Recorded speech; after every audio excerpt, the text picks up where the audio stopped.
The way that I was not going to film today because I just wanted to go out and thrift and not do any of the filming stuff, but then I found some really great things on today's doll walk, so I want to share them with you.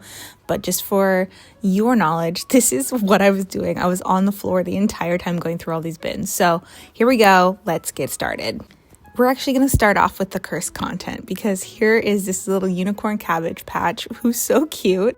It's actually the hardest thing to find OG dolls when you're trying to look for American Girl dolls because it is such a bummer every time that you find them. But I did find, while I was looking, this American Girl laptop, and it was $16.50, which I looked it up and I think that was a little bit too high, so I didn't purchase it, but I've never seen this before and it actually worked, and I just thought it was so cute. I also love that it had the old logo on it. Whenever I see that, like, the nostalgia is just so intense. The date today apparently is October 16th, 2015. I found some of these online for like $30, so I didn't feel like $16.50 was the best price, but I did find this really funny note on the outside of the box. Once I knew there was AG stuff in the vicinity of this shop, I started really digging because I wanted to find some more, and look who I found! I actually have not looked up who this dog belongs to, so if you know, let me know in the comments, but he's so cute, and I immediately knew he was AG because he's so heavy, and all of their dogs are really heavy. Who else had Polly Pockets growing up? Because I have so much nostalgia for these little kits and the little sets because I loved Polly Pockets. We had this cute little Encanto Disney moment, and then once again found an off-brand 18-inch doll. There actually were quite a few today. So I don't know if somebody sold a bunch of dolls this weekend or what, but there were so many.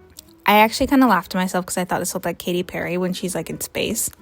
And then this next girl, like, look at this whole setup. You get like a backpack with her and like a matching outfit. I thought that was so cute. I would have gone crazy over this as a kid. And then look who I found, the cutest bitty baby. And I didn't even know it was a bitty baby when I first picked it up because I don't collect bitty babies. But I was so excited. For $16.50, what a steal. Again, I do not collect bitty babies, so I did put her back in the bin for someone else to find.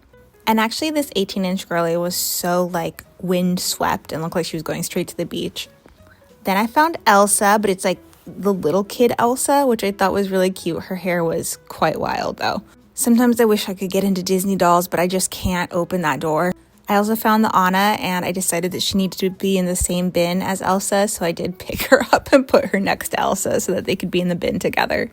And then Miss Dora the Explorer was here to say hello in this beautiful puff purple dress. I did end up getting the AG puppy dog, but I put the laptop and the bitty baby back for other people who are collectors. It just goes to show that you never know what